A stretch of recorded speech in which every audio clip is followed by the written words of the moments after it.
Mandou hoje? Que hoje eu não verifiquei. Mandei ontem à noite.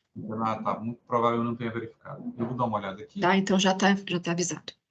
Tá certo. Muito obrigado. Presidente. Gravando, presidente. Perfeito. Pois não, Eduardo. Não, seria talvez mais adequado você ler o relatório desse caso e aí durante a sustentação oral eu edito o voto vista, Tá se certo. for possível. E aí se eu puder também depois editar os outros processos, eu agradeço. Obrigado. Perfeito. Nós já estamos com a sessão em gravação, né? Essa é a sessão de julgamento da primeira Câmara Julgadora do Tribunal de Impostos e Taxas do dia 26 de setembro de 2023. Estão presentes na sessão, eu conduzindo os trabalhos, o doutor João Maluf Júnior, os demais juízes, doutor Vinícius Valentim Almeida, doutor Eduardo Soares de Mello, doutora Tatiana Delgilde Capa Chiarandia, e como representante fiscal temos o doutor Pedro Abraão. E está aqui, no momento também, para produzir sustentação oral, o patrono, doutor Antônio Amêndoa. Vamos, então, peço aos colegas que dirijam para o primeiro caso, que é o caso da AAK, do Brasil, Indústria e Comércio de Óleos Vegetais Limitada. Esse caso, né, doutor Antônio, que o doutor fará a sustentação, né? Isso, exatamente. Então, é o AAK do Brasil, Indústria e Comércio de Óleos Vegetais Limitada. AIN 5010651, é de minha relatoria, com pedido de sustentação oral do doutor Eduardo. Eu vou, então, fazer aqui as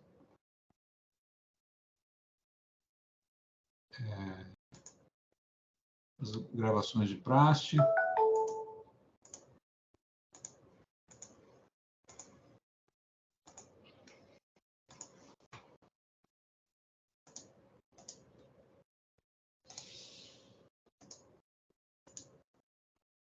Eu preciso só editar o voto, tá? Se puder disponibilizar. Eu já faço, então, aqui, já tem a possibilidade do doutor editar o voto, doutor Eduardo. E também dos outros casos, doutor Eduardo. Já vou iniciar aqui, e já fica para depois desse caso aqui, o doutor já poder também editar seu voto. A doutora Tatiana já está com voto no sistema, e eu vou, então, também editar o meu. Assim que o doutor Eduardo tiver editado o voto, acho que eu já posso fazer uma breve leitura do relatório e passar a palavra para o doutor Antônio, não é isso? Perfeito. Enquanto o doutor edita o seu voto. Perfeito.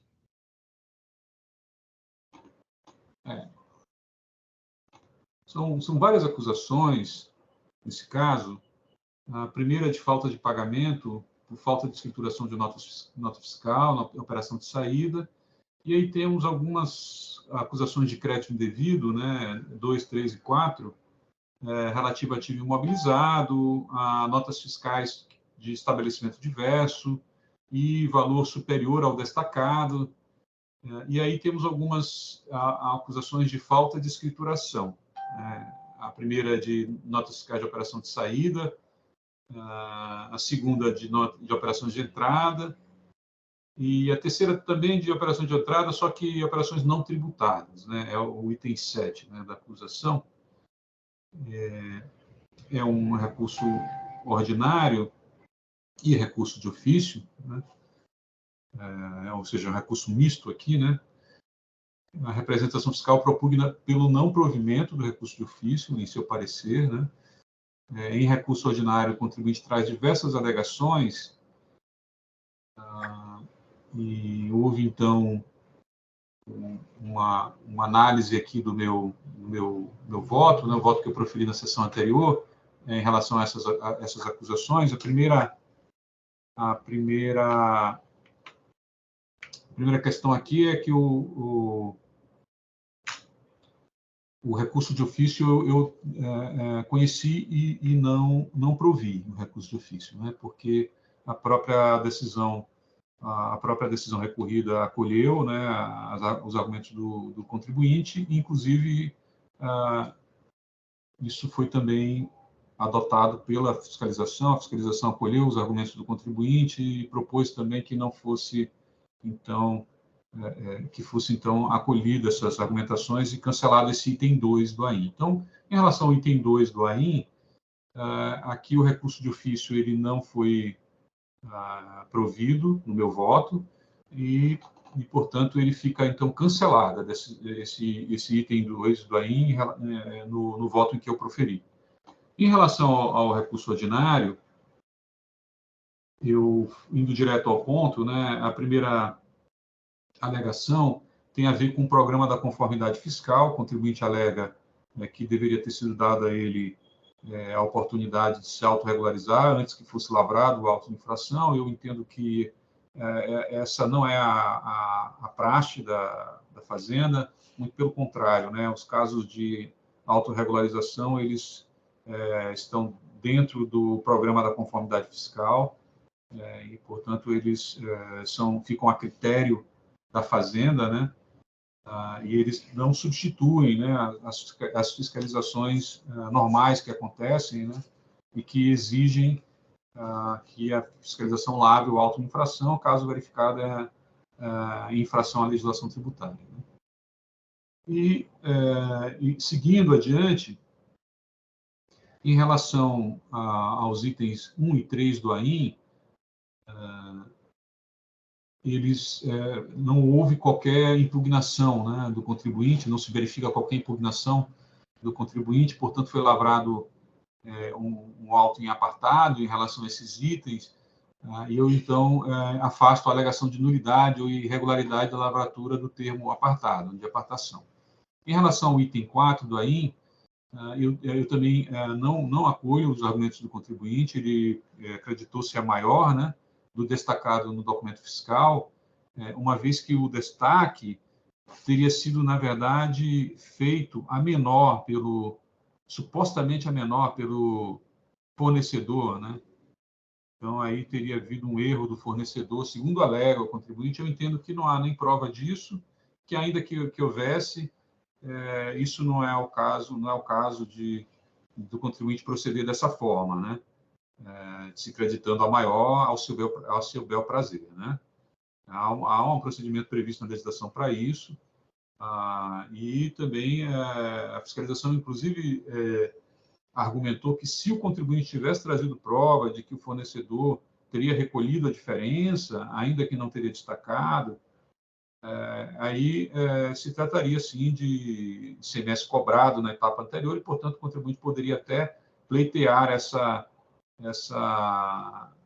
esse creditamento, né, ainda que também não fosse esse o procedimento correto, né, mas nesse caso nem isso há aqui, não há essa prova, e a legislação fala claramente que o crédito tem que ser tomado pelo valor destacado na nota fiscal, portanto o valor nominal, né. Então isso está muito claro, portanto então eu mantenho o item 4 do AIN. Em relação aos itens 5, 6 e 7, que é de falta de escrituração, o contribuinte traz os argumentos de razoabilidade, proporcionalidade, vedação ao confisco.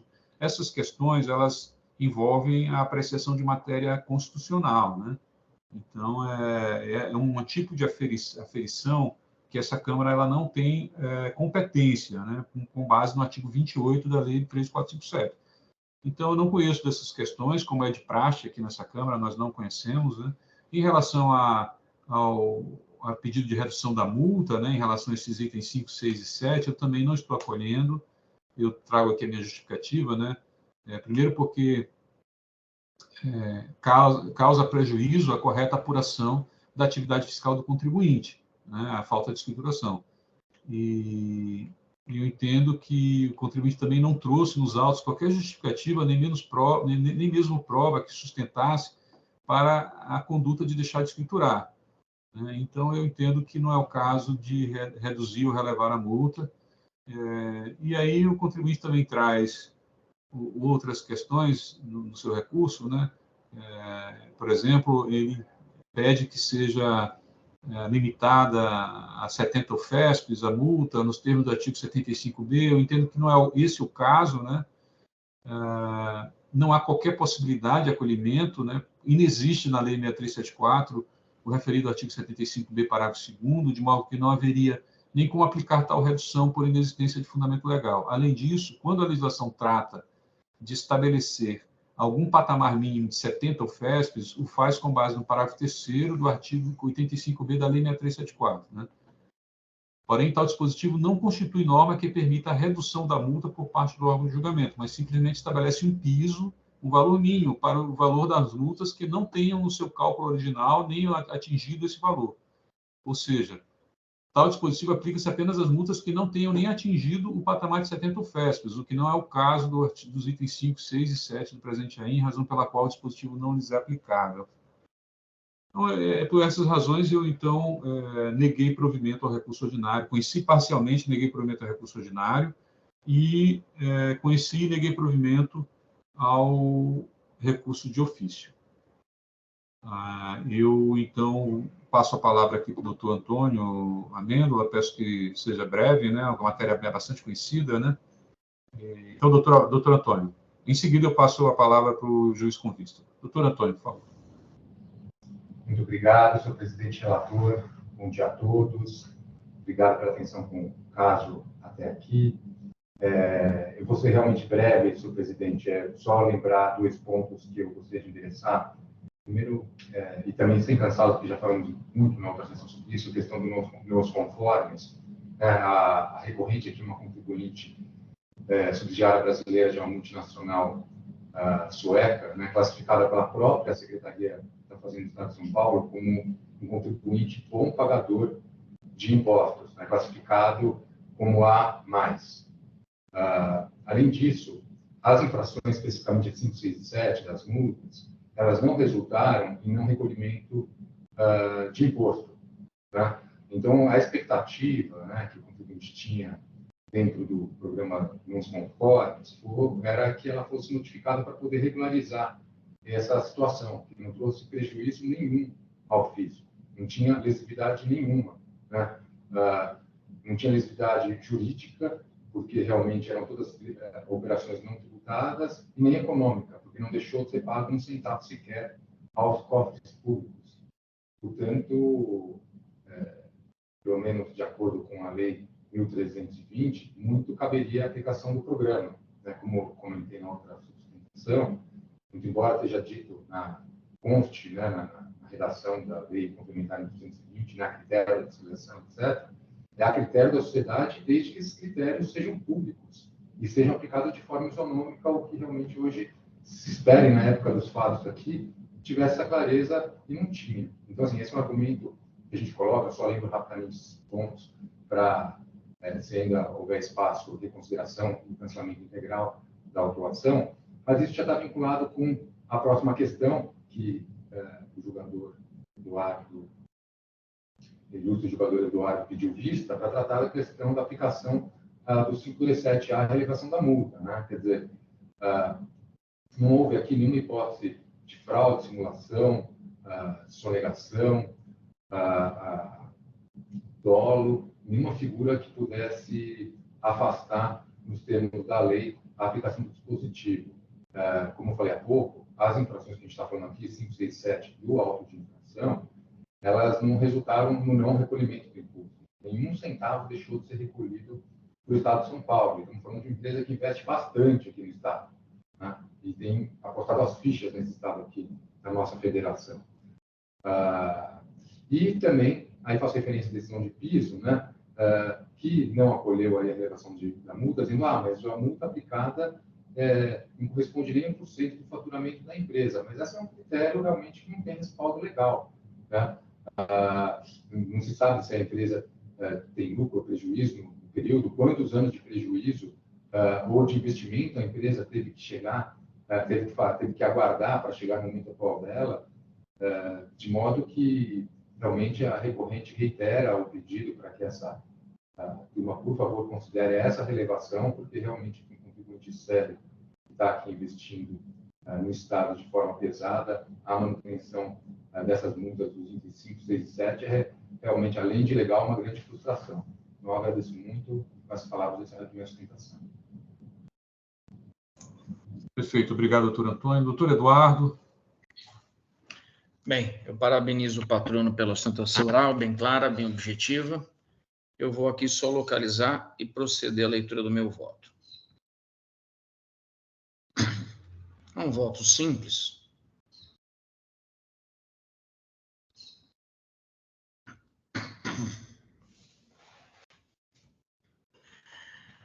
E de vista do processo, para melhor me manifestar sobre as questões em enfoque.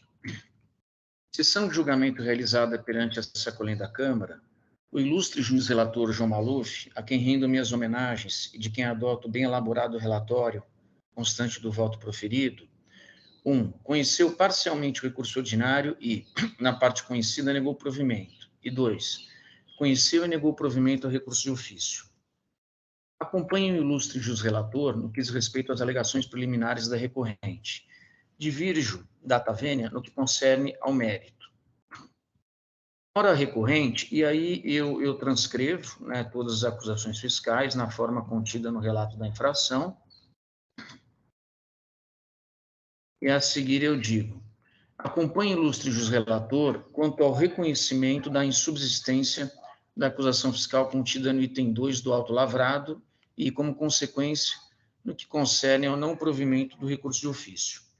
Igualmente acompanho quanto, 1, ao afastamento da alegação recursal de nulidade do procedimento fiscal em virtude da prévia oportunidade, antes da lavratura do auto, de autorregularização da autuada. 2, ao afastamento da assertiva de nulidade ou irregularidade na lavratura do termo de apartação de folhas 2276 a 2277, a manutenção do item 4 do auto de infração e ao não conhecimento da afirmação recursal do caráter confiscatório das penalidades relativas aos itens 5, 6 e 7 do auto, em decorrência da consideração do artigo 28 da Lei Estadual 13.457 de 2009. No que concerne ao pedido da recorrente de redução das penalidades aplicadas às acusações fiscais dos itens 5, 6 e 7 do auto de infração, assim se manifestou o juiz relator. Então, não preciso reproduzir as palavras. Divirjo data vênia desta parte do aludido voto. Ao debruçar sobre o tema, a recorrida foi econômica na argumentação. Então, eu vou ler, são apenas 2 parágrafos das contrarrazões. No item 27, de acordo com o referido artigo, a relevação da multa só poderá ser concedida pelo órgão julgador quando a infração tiver sido praticada sem dolo, fraude ou simulação e não tiver implicado falta de pagamento do imposto, sendo levados também em consideração o porte econômico e os antecedentes fiscais do contribuinte. Item 28. Conforme bem elucidado pelo ilustre julgador, constata-se que o contribuinte autuado não trouxe todos os elementos para tentar demonstrar que preenche os requisitos para uma possível redução ou relevação das penalidades. Quanto ao porte econômico, verifica-se que as multas aplicadas representam um valor pequeno diante do tamanho da empresa e o volume das operações. Fecha aspas. Digo, de acordo com o artigo 527 do regulamento, ao julgador do TIT é facultada a relevação ou redução da multa aplicada, desde que, 1, a acusação fiscal não implique em falta de pagamento de ICMS, mas apenas no descumprimento de obrigação tributária de natureza acessória, e 2, a conduta do contribuinte não decorra da prática de dolo, fraude ou simulação. Em conteste, no caso concreto, a mera inobservância a obrigações tributárias de naturezas acessórias, ou seja, a inexistência de acusação de inadimplência, falta de pagamento do imposto estadual. Realmente, enquanto a acusação fiscal do item 5 do auto diz respeito a operações de saída não tributadas pelo imposto estadual em exame, as acusações fiscais dos itens 6 e 7 do auto estão relacionadas a operações de entrada, tributadas e não tributadas, não escrituradas, no caso dos itens 6 e 7 do auto, implicando em prejuízo apenas a recorrente. Consistem as acusações fiscais em mero descumprimento de obrigação tributária de natureza acessória, sem qualquer dano ao erário bandeirante. Não comungo de eventual afirmação de que o prejuízo ao erário não pode ser entendido apenas como prejuízo financeiro, tendo em vista o prejuízo experimentado pelo trabalho fiscal, prejudicando a busca pela eficiência pelo fisco, pois entendo que a atividade de fiscalização é imperiosa ao Estado, além do fato de que, no caso vertente, sequer houve ocultação das operações mercantis em parte da recorrente, uma vez que a documentação fiscal disponibilizada possibilitou identificar o desacerto, descumprimento das obrigações tributárias acessórias na conduta praticada pela recorrente em notas fiscais. Da mesma forma, não consta do trabalho fiscal a assertiva de que a recorrente teria praticado conduta ilícita, marcada por dolo, por fraude ou simulação. No que tange à regra de que, para aplicação do artigo em tela, também serão levados em conta o porte econômico e os antecedentes fiscais dos contribuintes, artigo 527-A, parágrafo 3º do regulamento, registro o quanto segue. Não há notícia no processo de outras autuações fiscais em face da recorrente. Ainda que houvesse, entendo que a aludida circunstância não pode influenciar a decisão do julgador no que concerne a aplicação do 527-A do regulamento.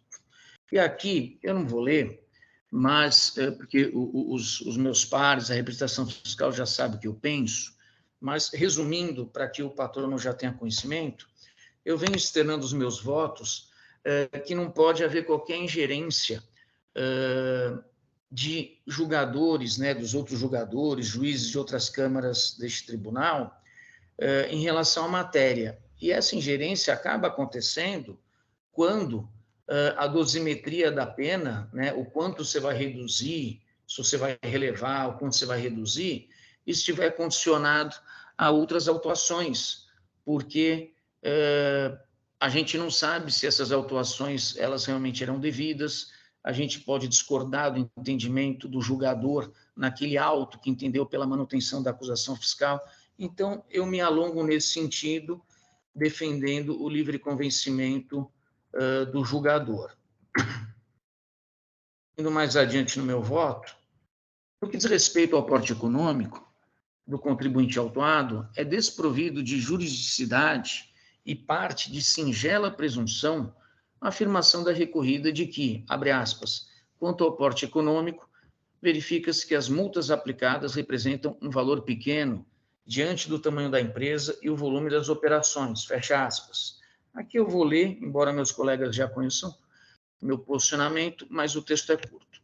Igualmente não merece guarida eventual argumento de que, em virtude de contar com profissionais supostamente com maior conhecimento e capacitação técnica, empresas de maior dimensão apresentariam maiores condições de cumprir a lei, o que justificaria a não relevação ou redução da sanção aplicada. A afirmação dessa natureza diz respeito ao princípio da isonomia, além de revelar distanciamento da realidade empresarial. Consiste em alegação pautada pela presunção e que externa a falta de conhecimento mais apurado sobre as dificuldades operacionais enfrentadas pelas empresas, normalmente aquelas com estrutura, instalações e pessoal mais complexa, onde é maior a sujeição à ocorrência de equívocos de natureza procedimental.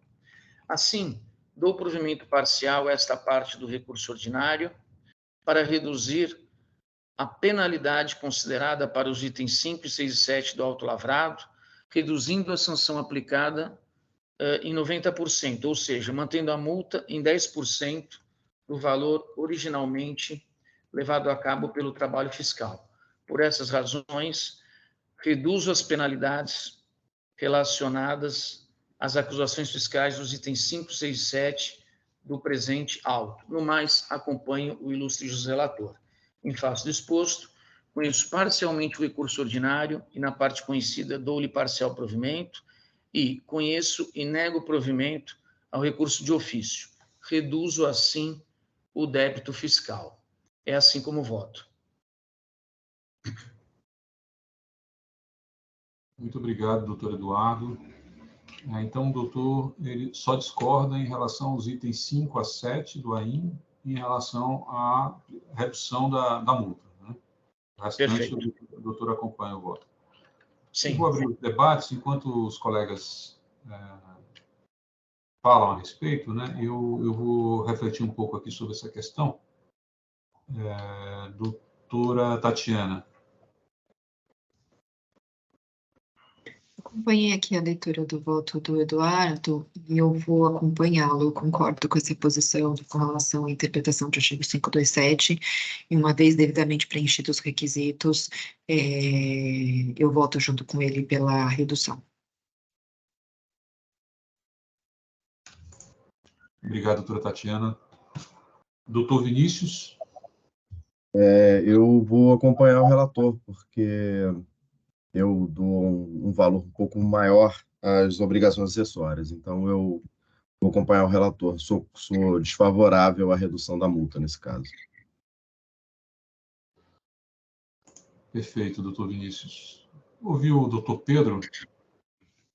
Obrigado, senhor presidente. Essa é uma questão que sempre a gente se enfrenta aqui, cada um tem um posicionamento pessoal, mas eu entendo que a gente tem que analisar caso a caso, principalmente porque é muito importante, e nesse caso nós não tivemos isso, uma justificativa por parte da empresa, da autuada, de por que incorreu numa autuação de obrigação acessória. Então, no caso aqui, a gente tem 3 itens, item 5, 6 e 7. O item 5 se refere à não escrituração de documentos de saída, o item 6 e o item 7, não escrituração de documentos de entrada. E o item 6 é operações tributadas, entradas tributadas não escrituradas, o item 7, entradas não tributadas não escrituradas. Então, o que nos chama a atenção é, primeiro, por que não justificou a não escrituração? Então, se nós pegarmos, por exemplo, o demonstrativo 4 aqui, que está as folhas 87, a gente verifica que existem várias notas fiscais não escrituradas em um período relativamente grande, que vai desde março de 2019 até outubro de 2019. E a gente verifica que em todos esses meses, 3 notas fiscais deixaram de ser escrituradas, 4 notas, 1 nota. Quer dizer, não tem razão nenhuma para que algumas não sejam escrituradas e o restante seja escriturado. Então, é uma coisa que nos chama muita atenção. Depois, essas notas fiscais que não foram escrituradas da saída, que teoricamente foram autuadas como operações não tributadas, se nós verificarmos aqui, são operações de remessa para industrialização. Temos as notas fiscais aqui a partir das folhas 88, 89, 90. Remessa para industrialização, ou seja, ele não destacou esse remessa porque, teoricamente, ele teria remetido isso para industrialização, ou seja, a fiscalização não foi a fundo, além deste ponto, para verificar se realmente houve o retorno dessas notas fiscais. Então, causa-nos bastante estranheza esse tipo de operação. Por que não escriturou? Mandou para a industrialização, não sei se voltou. Item 6 e 7, falta de escrituração de nota fiscal de entrada, nós sabemos muito bem que já é, pelo 509A, um motivo para se autuar por levantamento fiscal e para se considerar esse montante de dinheiro, vamos dizer assim, esses valores que foram utilizados para a compra dessas mercadorias não escrituradas, é considerado pelo 509A um valor que foi escondido da tributação, um valor que foi omitido do fisco com relação ao oferecimento à tributação.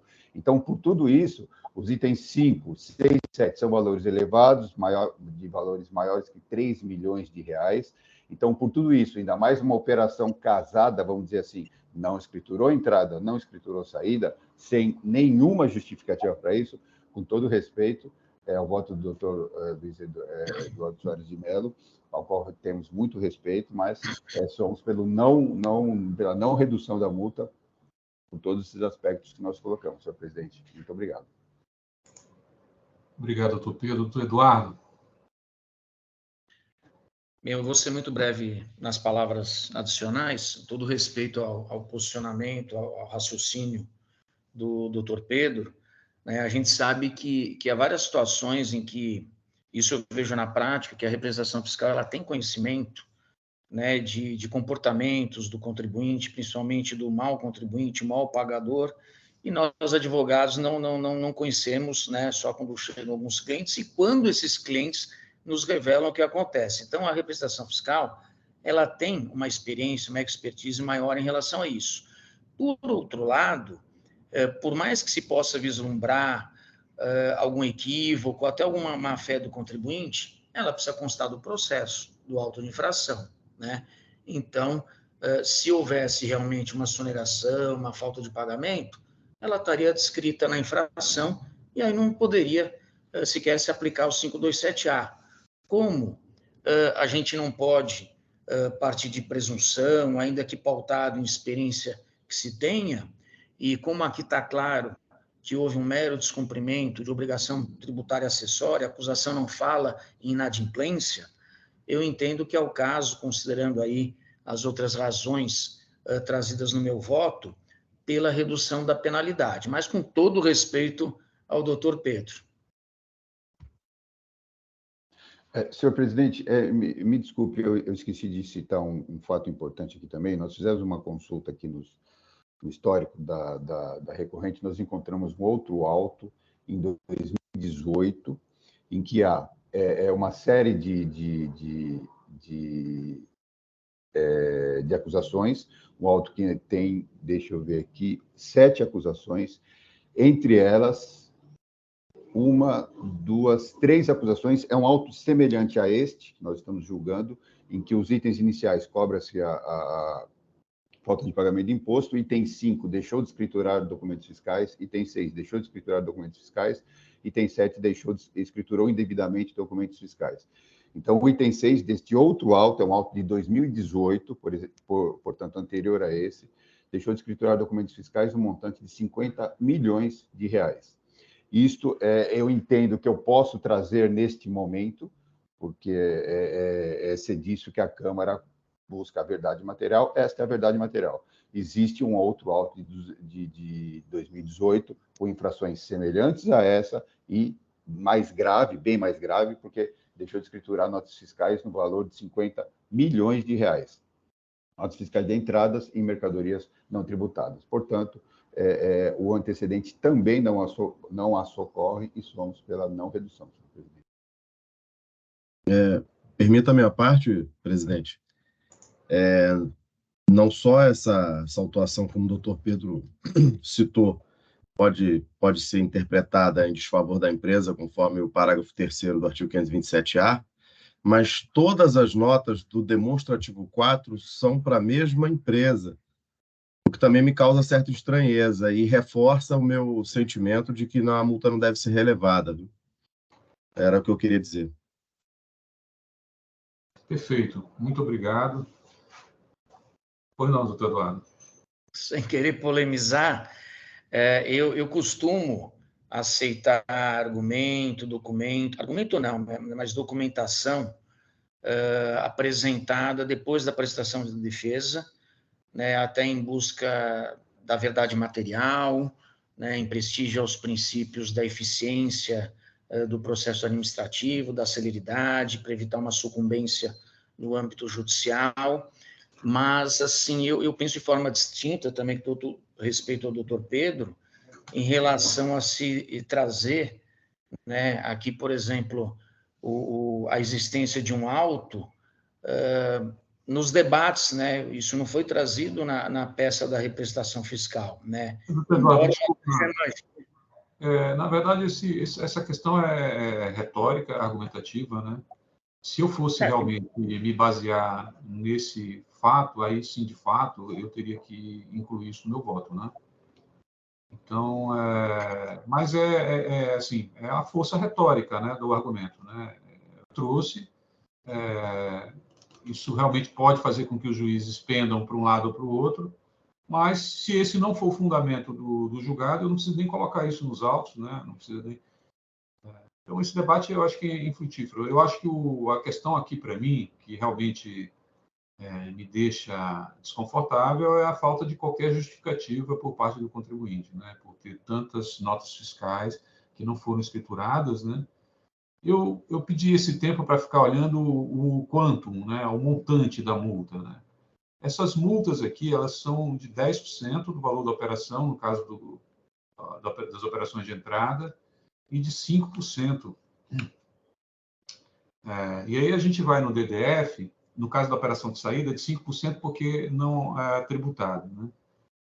Então, já são multas de patamar reduzido, tendo em vista as multas que são comumente cobradas nos demais itens. Então, são multas relativamente pequenas. 5% da operação é uma multa que, ao meu ver, já é de um patamar bem razoável. Não é uma multa exorbitante, assim, não é uma multa que causa espécie, né? Então, deveria ter havido alguma justificativa do contribuinte, né? Para que a gente pudesse reduzir ainda mais, não é isso? Então, a gente vê até que, inclusive, em vários itens do DDF, se nós reduzirmos 90%, aí vai ficar abaixo de 70 UFESPs, inclusive, né? Então, realmente, a redução de 90%, eu acho que ela é um pouco exagerada, para esse caso. Mas, de qualquer forma, essa é a minha opinião, eu respeito a sua. Eu vou manter meu voto, mas tendo como fundamento o fato de que o contribuinte não trouxe nenhuma justificativa, né, para isso. Né? Realmente, são muitas operações que deixaram de ser escrituradas e, portanto, deveria haver aí pelo menos uma justificativa porque não as escriturou. Eu vou manter meu voto e então, se os colegas não tiverem nem nada a acrescentar, eu vou então pedir para que a gente possa encerrar os debates e seguir em frente. Senhor presidente, se eu puder soltar os esclarecimento de fato, que eu tenho na outra sessão, mas acho que é importante lembrar. Sim, pois não. Foi um erro de procedimento. E esse tipo de erro, é difícil, né, o ser humano, alguém passar um e-mail reconhecendo, olha, erramos aqui, seja na programação, na parametrização, ou a pessoa que estava envolvida no projeto não passou aquelas notas, né? Então, realmente, foi um erro. Agora, fato concreto é que o contribuinte aqui é um bom pagador classificado como A, mas pela Secretaria da Fazenda. Não é realmente alguém que mereça ser penado. Obrigado. Tá, muito obrigado, doutor. Eu vou, então, encerrar os debates, pedir aos colegas que marquem a presença.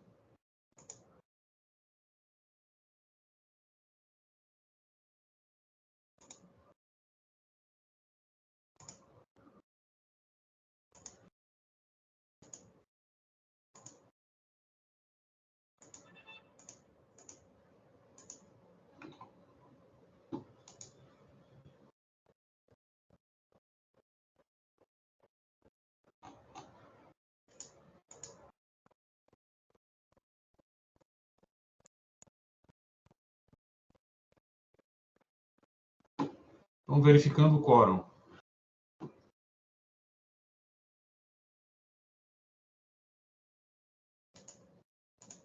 Iniciando a votação.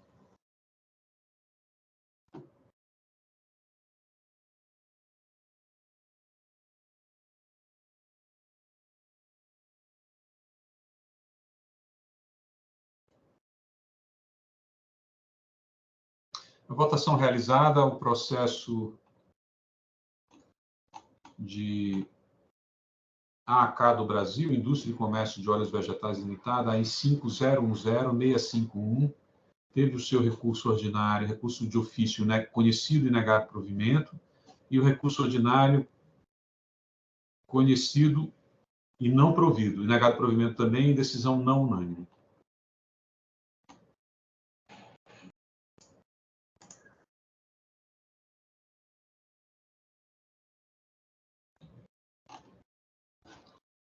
Pois não, doutor Eduardo. Presidente, talvez eu tenha que fechar minha máquina, porque eu não estou conseguindo entrar nos processos, no voto eletrônico. Eu vou tentar novamente sem fechar. Se eu fechar minha câmera é porque eu tive que reiniciar, tá bom? Ok.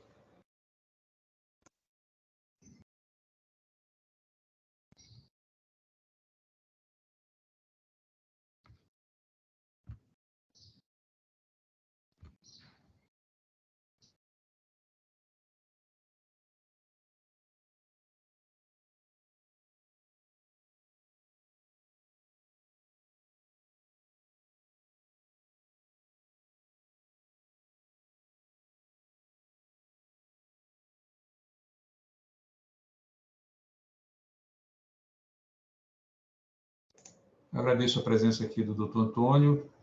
Tenha um bom dia e vamos passar para o próximo processo.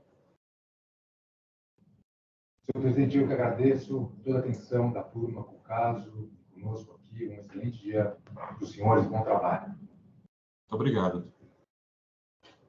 Vamos para o processo da doutora Tatiana. GV do Brasil Indústria e Comércio de Aço Limitada. AIN 4151447.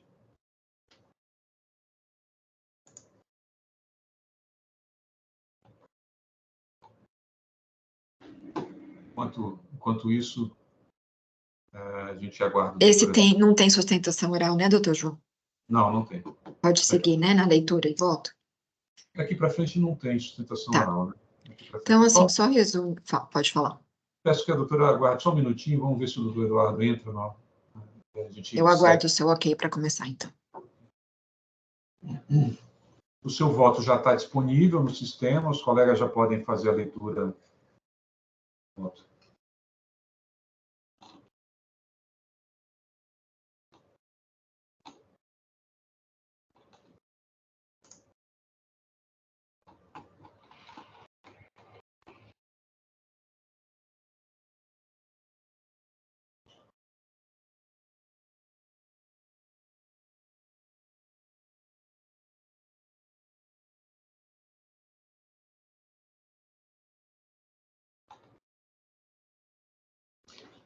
Acho que a gente pode seguir, doutora Tatiana. É um caso tranquilo, né?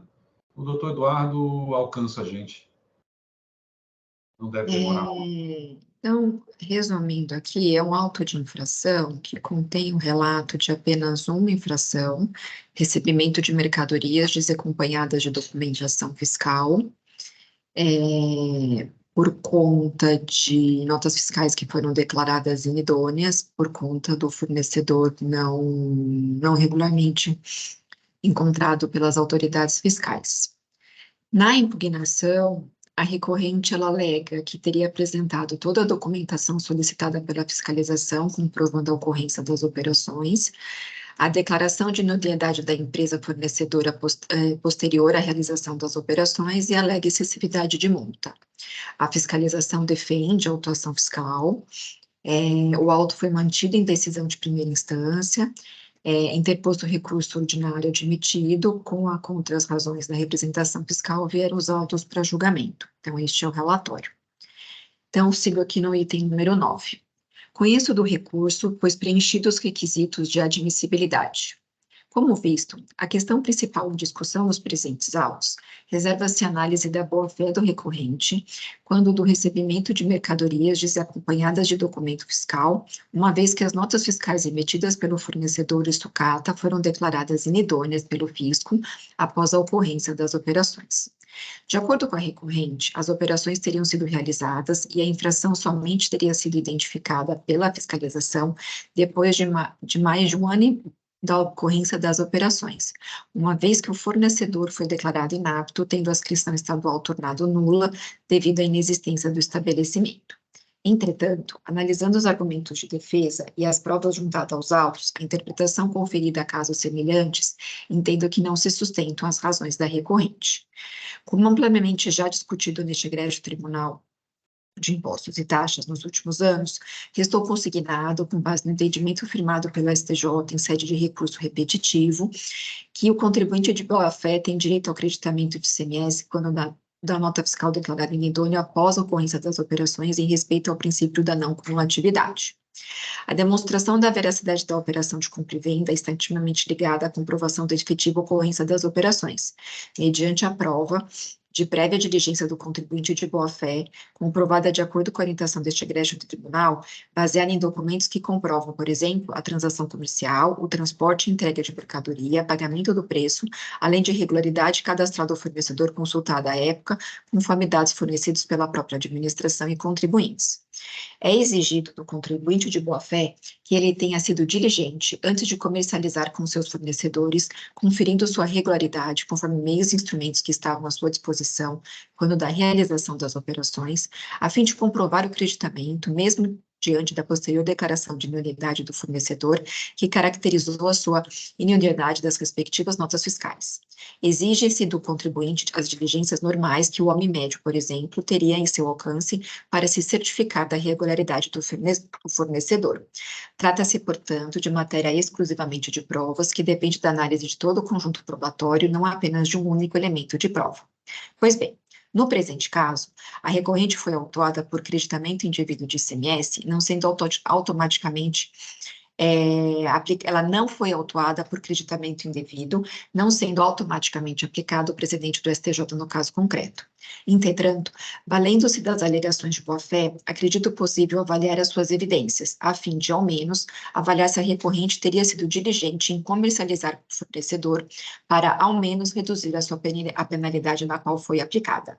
Analisando a integralidade dos presentes autos, entendo pela ausência de prova inequívoca da boa-fé da recorrente, conforme entendimento firmado por este egrégio tribunal, conforme passo a expor. Não consta nos autos elementos que demonstrem que a recorrente teria sido diligente ao comercializar com o fornecedor, previamente consultando sua situação cadastral antes da ocorrência das operações.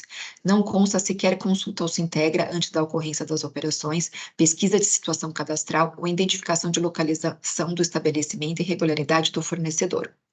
A recorrente não foi capaz de comprovar a efetividade e a veracidade da ocorrência das operações com o fornecedor, face à ausência da apresentação das tratativas comerciais. As correspondências eletrônicas juntadas às folhas 1629 e 1631 não apresentam os detalhes da negociação. Trata-se de 2 mensagens com o fornecedor, inclusive indicando endereço físico diverso do apontado nas notas fiscais, informando a retomada das entregas e o valor da sucata. Apesar de eu particularmente compreender a prática da realização de operações comerciais, no caso concreto, o conjunto das evidências juntado aos autos, por nenhum momento demonstra a real diligência e contato com o fornecedor da recorrente, nem de seus representantes comerciais. Com relação ao transporte, identifico que, conforme indicado nas notas fiscais, o responsável pelo transporte das mercadorias era o próprio fornecedor da recorrente, tendo sido o frete arcado pela recorrente.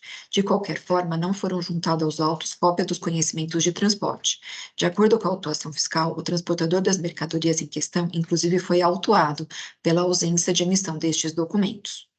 Com relação à comprovação de pagamentos, foram juntados aos autos comprovantes de TED correlacionado com notas fiscais e extratos bancários da recorrente, atestando que os valores por ela pagos aos seus fornecedores, e cito o número das folhas. Aparentemente, haveria comprovação desses pagamentos efetuados, em que pese a ausência de diligência por parte da recorrente na transação comercial. Não identifiquei qualquer cobrança dos valores por parte do fornecedor, duplicatas ou boletos, que pudessem ser correlacionados aos respectivos extratos juntados aos autos.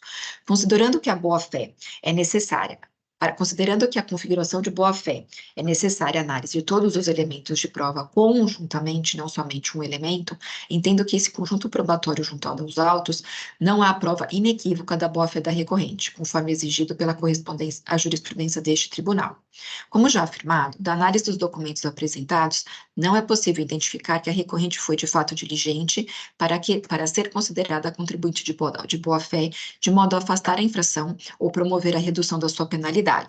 Logo, a simples alegação de que as notas fiscais foram emitidas e declaradas inidôneas apenas posteriormente à realização das operações, como defende a recorrente, não é suficiente para afastar os efeitos da declaração de nulidade, que somente seriam obstados frente à comprovação da veracidade da operação de compra e venda e da boa-fé do adquirente, que, no caso concreto, não foram comprovadas pela recorrente na esteira do entendimento deste egrégio tribunal. Importante salientar que a posição do Poder Judiciário no caso concreto poderá ser diferente, caso o contribuinte consiga novos elementos de prova, complementando o conjunto probatório até aqui apresentado. Todavia, seguindo a orientação deste egrégio Tribunal de Impostos e Taxas, ausente os elementos que comprovam a inequívoca boa-fé do contribuinte mediante prova da efetiva ocorrência das operações, não é possível afastar a infração cometida pela recorrente ao receber as mercadorias sem estarem acobertadas por documentação fiscal idônea. A recorrente ainda alega em sua defesa que a multa imputada seria de quase R$1 milhão, sem comprovação do efeito dado sofrido pelo erário para sua justificativa, ultrapassando os limites da justificativa pedagógica da multa. Porém, consultando o auto, confiro que a multa foi imputada na autuação com fundamento na legislação paulista, com base no artigo 85, inciso 3, da linha 6374 de 89, sem qualquer vício de legalidade. Como se pode observar, considerando que a multa foi aplicada exatamente como dispõe a legislação, nada pode ser acolhido nessa esfera administrativa para afastar a sua aplicação. A recorrente também pleiteia a redução da multa para o percentual de 1% sobre o valor das operações autuadas, com base no artigo 85.4h da Lei 6374, cuja redação, emissão de documento fiscal com inobservância de requisito complementar, não se coaduna com a infração identificada, recebimento de mercadoria sem documentação fiscal. Com relação ao pedido da recorrente para que a multa seja reduzida, como permite o artigo 527A do regulamento, para o percentual de 10% do valor do creditamento do imposto estornado, não foi demonstrado nos autos o preenchimento dos requisitos autorizadores, não podendo ser aplicada tal pretensão no caso concreto. Diante do exposto, conheço do recurso ordinário, mas lhe nego o provimento, mantendo a autuação tal como lavrada. É como voto. Perfeito. Obrigado, doutora Tatiana. Parabéns pelo voto. Esse é o caso da GV do Brasil, Indústria e Comércio de Aço Limitada, é um recurso ordinário, o caso de recebimento de mercadoria com documento inidôneo. A doutora Tatiana não está acolhendo a tese da boa-fé, tendo em vista o conjunto probatório carregado aos autos. Eu vou então abrir os debates. Vou passar a palavra para o doutor Eduardo. Bem, eu acompanho integralmente a relatora. Ela debruçou muito bem sobre as provas, né? É o tipo de discussão que se resolve no âmbito dos elementos documentais e realmente não restou comprovada a boa-fé. Então, acompanho integralmente. Perfeito. Obrigado, doutor Eduardo. Doutor Vinícius. Vou acompanhar a relatora também integralmente. Parabenizo pelo voto. Muito bem escrito, muito bem escrito. Parabéns. Obrigado, doutor Vinícius. Doutor Pedro, alguma coisa a acrescentar? Obrigado, senhor presidente. Nada a acrescentar. Ficou muito bem claro do voto da relatora que nenhum dos 3 requisitos foram cumpridos com relação à tentativa de se mostrar a sua boa-fé. Então, estamos de acordo. Obrigado, senhor presidente. Obrigado, doutor Pedro. Eu vou encerrar os debates e pedir aos colegas que marquem a presença para julgamento.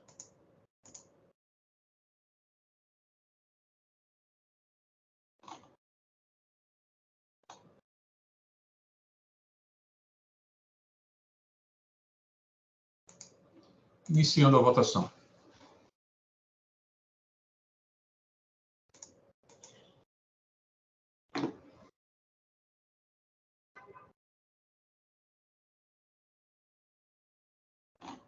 A votação realizada, o processo de GV do Brasil, Indústria e Comércio de Aço Limitada, AIM 4151447, teve o seu recurso ordinário conhecido e negado provimento.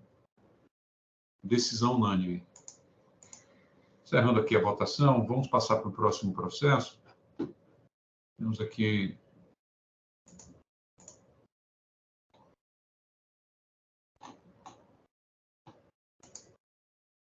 três processos aqui pela frente. Vamos, então, o processo do doutor Eduardo, esse que está no primeiro da pauta, que é um recurso misto, né?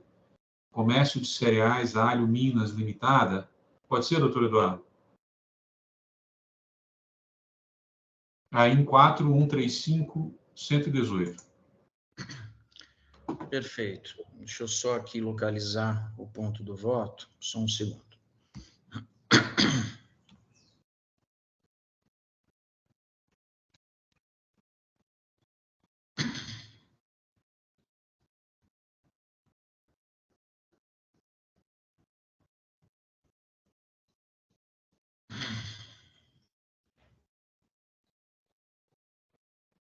Bem,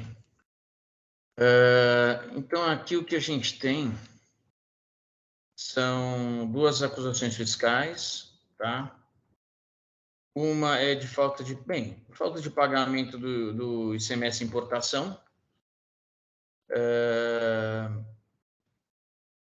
O ICMS devido até o momento do desembaraço aduaneiro, constando nas declarações de importação, a empresa o estabelecimento da autuada, né, porque ela tem um estabelecimento filial em Maceió, quer dizer, no estado do Alagoas, né? E aí observa o trabalho fiscal que foi constatado pelo fisco que as mercadorias foram desembaraçadas em território paulista e remetidas diretamente do recinto aduaneiro para o estabelecimento da autuada em São Paulo. A outra acusação fiscal é de creditamento indevido, né, consequência da falta de pagamento do ICMS importação, em razão das notas, da escrituração daquelas notas emitidas pelo referido estabelecimento filial da autuada no estado de Alagoas. E aí diz o trabalho fiscal, as operações acobertadas por esses documentos fiscais de fato não ocorreram, tendo em vista que as mercadorias importadas do exterior foram remetidas diretamente do recinto aduaneiro para o estabelecimento em São Paulo. Bem, analiso o recurso ordinário. Então, aí eu repito, né, que nas declarações consta como importador estabelecimento filial da autuada localizado em Maceió. Houve o desembaraço no estado de São Paulo, com a remessa direta do recinto aduaneiro para o estabelecimento paulista. A fiscalização observa que, embora notificada, a autuada não apresentou comprovação de que as mercadorias importadas transitaram por sua filial no estado de Alagoas. A autuada alega sinteticamente em sua peça recursal que o ICMS importação foi corretamente recolhido para Alagoas, sujeito ativo do imposto estadual, tendo em vista o local do destinatário jurídico e real importador das mercadorias, qual seja seu estabelecimento filial no município de Maceió. 2. Tratou-se de importação direta por conta própria, com a consequente transferência interestadual de mercadoria para o estabelecimento matriz. 3. Toda a documentação declarada e emitida comprova a efetividade das operações mercantis descritas. 4. Se revela irrelevante o trânsito das mercadorias no estado de Alagoas, tendo em vista a logística da empresa, instalada no estado, em razão, entre outros, da concessão de regime especial, autorizando o recolhimento do imposto por meio de compensação em conta gráfica e a otimização das operações.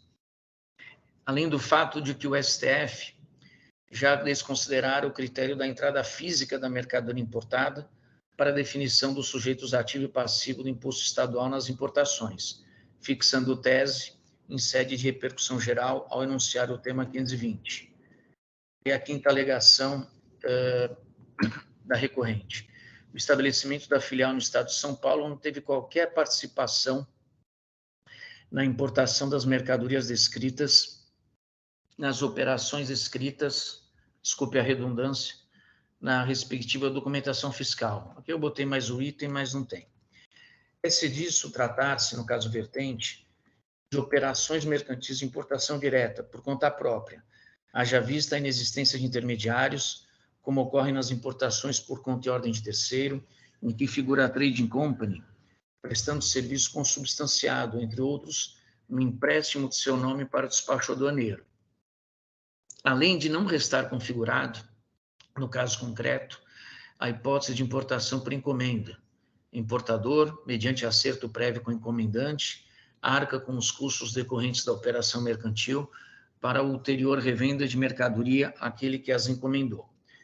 A recorrente afirma que sua filial no estado de Alagoas é a destinatária jurídica das mercadorias importadas, sujeito passivo do ICMS importação devido a Alagoas, por ter sido a responsável por assumir os riscos do negócio jurídico, responsabilidade jurídica e econômica, arcando com seus próprios recursos financeiros e logísticos, declarando e emitindo toda a documentação necessária para a internação das mercadorias. Para tanto, esclarece o fato de constar das DIs dados relativos à filial no estado de Alagoas, recolhendo o imposto estadual para aquela unidade federativa e emitindo notas fiscais de transferência de mercadorias com destaque de ICMS para o estabelecimento matriz no estado de São Paulo. Acrescenta que o estabelecimento filial em Alagoas foi o responsável pelo pagamento do adicional ao frete para a renovação da Marinha Mercante, figurando ainda nos invoices de fretes internacionais contratados. Digo eu, em que pese as alegações constantes da peça recursal, muito bem elaborada pelo patrono da autuada, tenho para mim que específica documentação carregada ao processo pelo trabalho fiscal conduz ao entendimento de que o estabelecimento paulista da autuada é o real destinatário legal, jurídico, das operações que deram causa à circulação das mercadorias, caracterizada pela transferência de domínio. Isso porque depende da análise do conjunto probatório juntado ao processo a existência de contratos de câmbio firmados entre a instituição financeira, bancária e estabelecimento da autuada no estado de São Paulo para a importação das mercadorias objeto das operações abarcadas no presente processo, circunstância fática que fragiliza significativamente a assertiva de que o estabelecimento filial no estado de Alagoas seria o responsável por todos os custos e responsabilidades na referida importação, sem qualquer participação do estabelecimento paulista. Como bem salientado pela Fazenda Pública do Estado de São Paulo, em suas contrarrazões, folhas 5475 do processo, consta as folhas 38 do auto, contrato de câmbio, e aí eu trago o número do contrato, que é de fevereiro de 2016, contendo, de um lado, o Banco Máxima, o Máxima S.A., na condição de instituição autorizada a operar no mercado de câmbio, e, do outro lado, qualificada como cliente, a pessoa jurídica Comércio de Cereais Alho Minas Limitada, né, que é autuada, com seu estabelecimento em São Paulo. Trago aqui CNPJ e endereço. Outros documentos de igual natureza revelam a participação ativa do estabelecimento paulista da autuada nas importações em comento. Em contraposição à afirmação da autuada de que o aludido estabelecimento não teria participado de qualquer fato relacionado às importações. Como é o caso, aí eu trago aqui mais 2 contratos de câmbio, né, em que figura a autuada e o Banco Ourinvest S.A.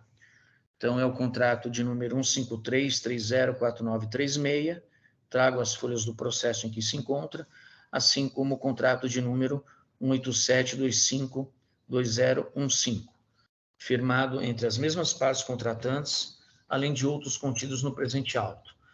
Cobra relevo o silêncio da autuada, uma vez que, embora esses documentos fossem destacados na decisão recorrida e nas contrarrazões ao recurso ordinário, não houve argumento da mesma em sentido contrário. Também cobra relevo nova participação do estabelecimento paulista da autuada nas operações em apreço, mormente no Draft Bill of Landing. Nesse sentido, oportuna transcrição parcial das contrarrazões ao recurso ordinário. Abre aspas, item 36. Outra evidência de qual empresa efetivamente realizou a importação é o documento, folhas 48, por exemplo. Neste documento, o endereço da consignee e notify party é o domicílio da empresa autuada aqui em São Paulo, fecha aspas. Da mesma forma, chama a atenção a ausência de estrutura física operacional do estabelecimento filial da autuada em Alagoas.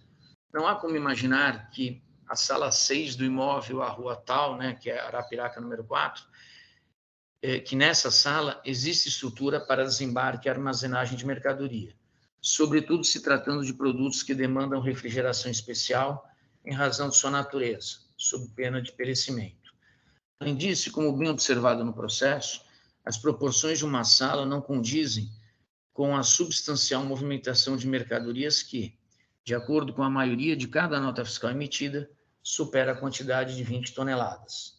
Mas não é só.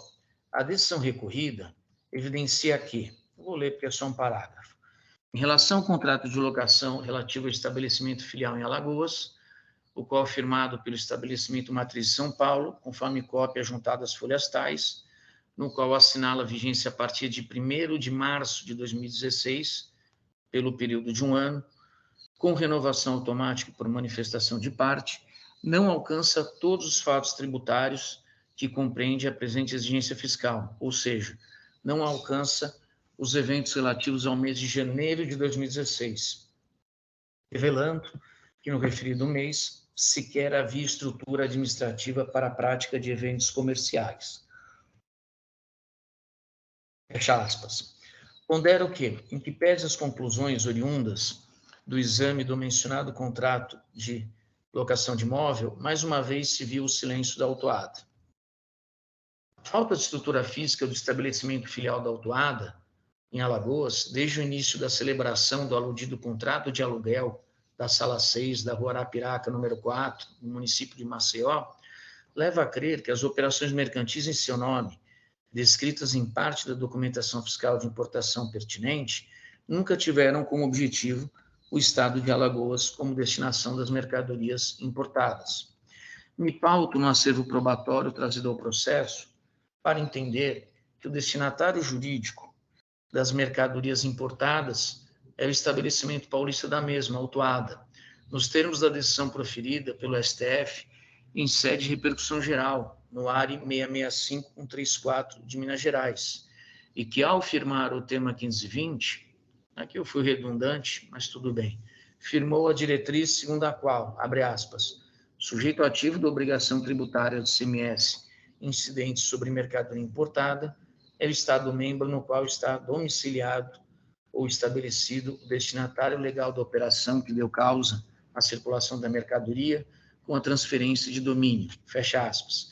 Esclareço, a fim de que não remanesçam dúvidas, meu posicionamento quanto à adoção do critério do destinatário jurídico da mercadoria importada, em confronto com o pretenso critério da entrada física da mercadoria, para a definição do local da operação e consequente identificação dos sujeitos ativo e passivo do ICMS incidente nas operações de importação de mercadorias do exterior.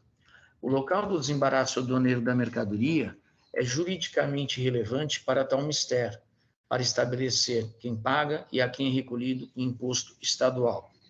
Por essa razão, o aludido julgado do STF, ao interpretar a norma contida no artigo 155, inciso 2º, parágrafo 2º, inciso 9, a linha A da Constituição Federal de 88,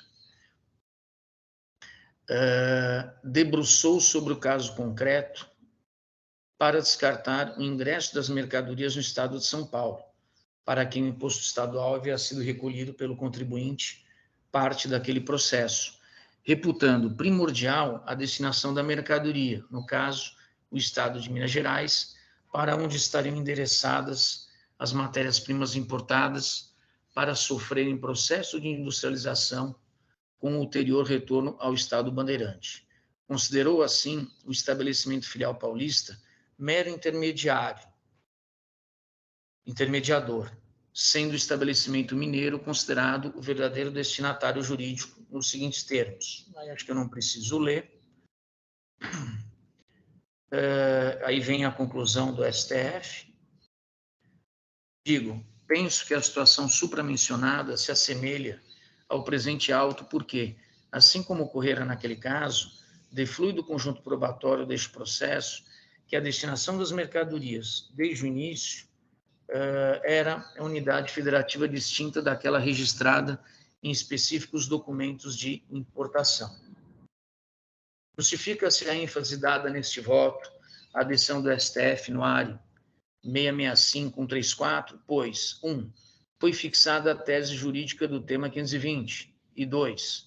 Foi aplicada a diretriz firmada no tema 520, em sede de repercussão geral, à importação envolvendo estabelecimentos do mesmo grupo econômico, que é o que a gente vê no caso concreto. Tenho para mim destarte que o imposto estadual deveria ser recolhido pelo estabelecimento filial paulista da autuada ao Estado de São Paulo. Não foi, todavia, o que ocorreu, justificando a autuação fiscal. A autuada pleiteia a recapitulação da penalidade do item 1, reitere-se, acusação fiscal de falta de pagamento de ICMS importação, da linha I, multa residual, por não se enquadrar nas hipóteses aventadas nas alíneas anteriores do mesmo inciso e artigo de lei, para a linha E. Então, quer recapitular da I para E. Ambas do artigo 85, inciso 1º da Lei Estadual 6374 de 89. Não comungo do entendimento da autuada, normalmente porque a linha E expressa, abre aspas, falta de pagamento do imposto quando a respectiva operação ou prestação esteja, aí vem o que deve se destacar, escriturada regularmente no livro fiscal próprio, fecha aspas. Situação fático-jurídica distinta da verificada no caso concreto, em que não houve escrituração regular em livro fiscal próprio da autuada, em decorrência do não recolhimento do imposto estadual ao Estado de São Paulo, sujeito ativo da obrigação. Destarte não merece acolhida a referida pretensão da autuada. Ao seu turno, a acusação fiscal contida no item 2 do presente auto se refere, como eu já falei, ao creditamento indevido, por não se atender às condições dos itens 2 e 3, parágrafo 1º, do artigo 59 do regulamento do CMS, relativo à entrada de mercadoria no estabelecimento, conforme transcrição de notas emitidas pela filial da autuada em Alagoas. No sentido do autor do feito, não ocorreram as operações pelos referidos documentos fiscais em virtude da remessa direta, Também já comentei, recinto aduaneiro em São Paulo, para estabelecimento em São Paulo, ou seja, sem o trânsito pela filial em Alagoas. No que se refere à afirmação de que a penalidade imposta, aí vem a questão da confiscatoriedade, que da multa alegada pela autuada, eu não conheço, aplico o artigo 28 da Lei 13.457 de 2009, também a questão da ilegalidade da atualização do valor básico da multa, aplico a súmula 13 de 2018, depois a questão dos juros de mora, aplico a súmula 10, revisitada, e aí passo ao exame do recurso de ofício.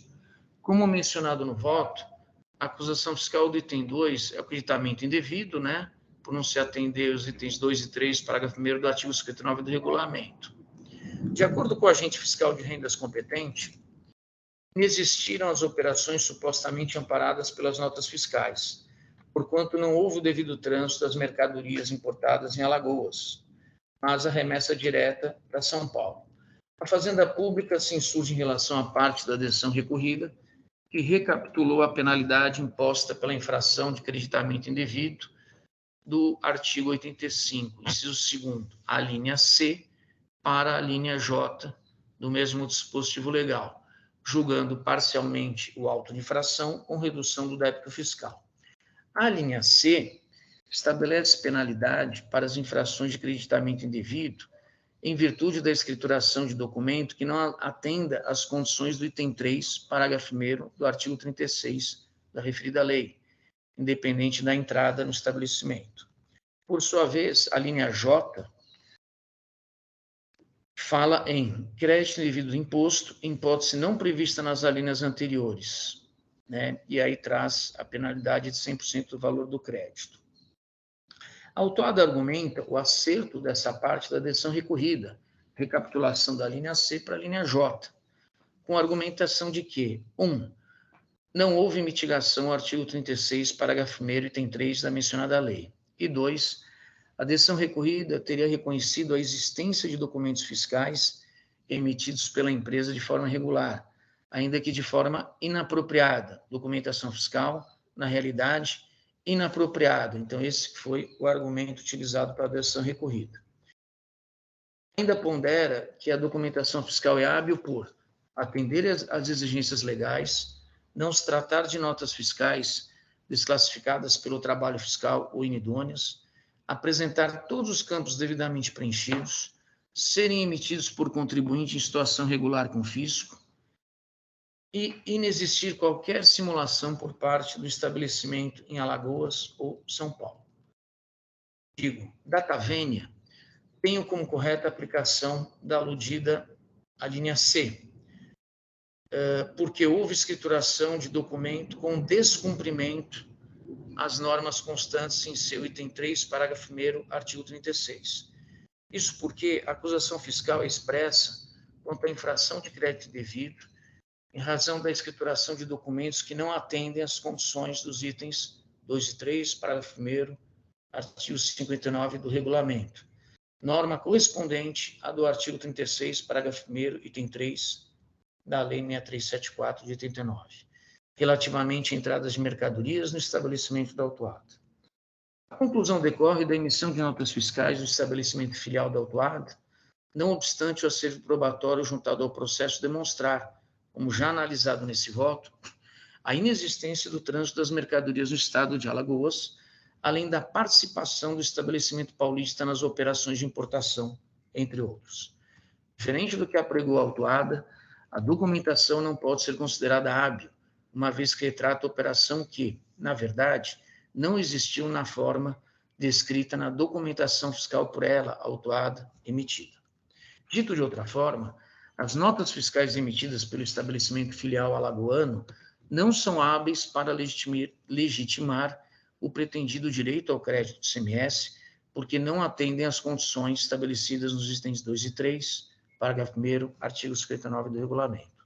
Chama a atenção que, imediatamente antes de recapitular a penalidade do item 1 do auto de infração da linha C para a linha J, argumentando tratar-se de hipótese de crédito indevido com base em documentos que não são os apropriados para as operações que os mesmos descrevem, a decisão recorrida em seu item 69 afirma o contrário, ao acentuar que, abre aspas, em relação à capitulação da penalidade do item 2, a autuação resulta em face de crédito devido do ICMS decorrente da escrituração de documentos que não atendem às condições dos itens 2 e 3, parágrafo 1º, artigo 59.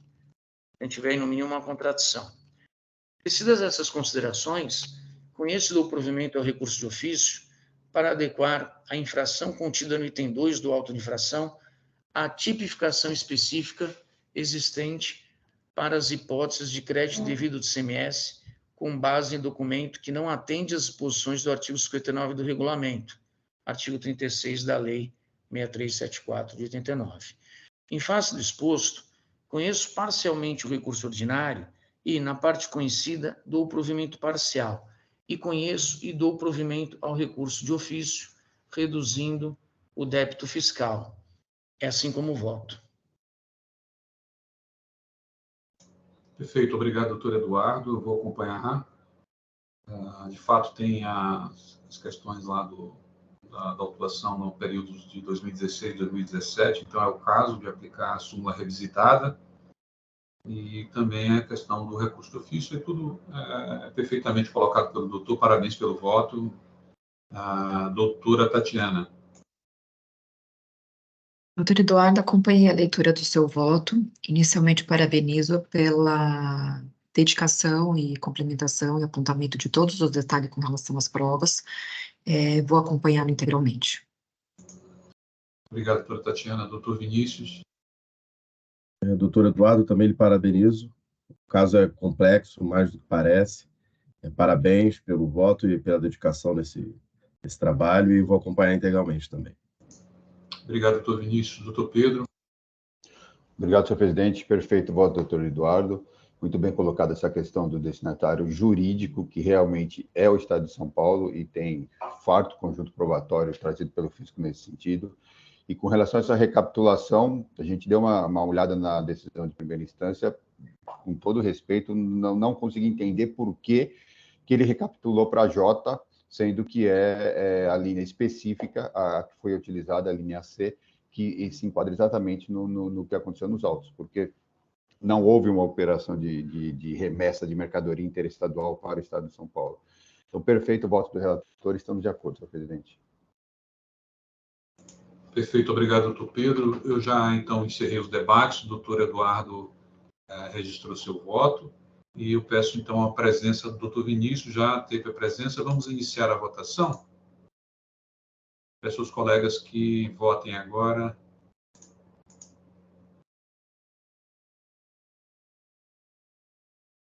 A votação realizada, o processo de comércio de cereais Alho Minas Limitada, AIM 4135118, teve o seu recurso ordinário conhecido parcialmente e parcialmente provido, e o recurso de ofício conhecido integralmente e provido, em decisão unânime.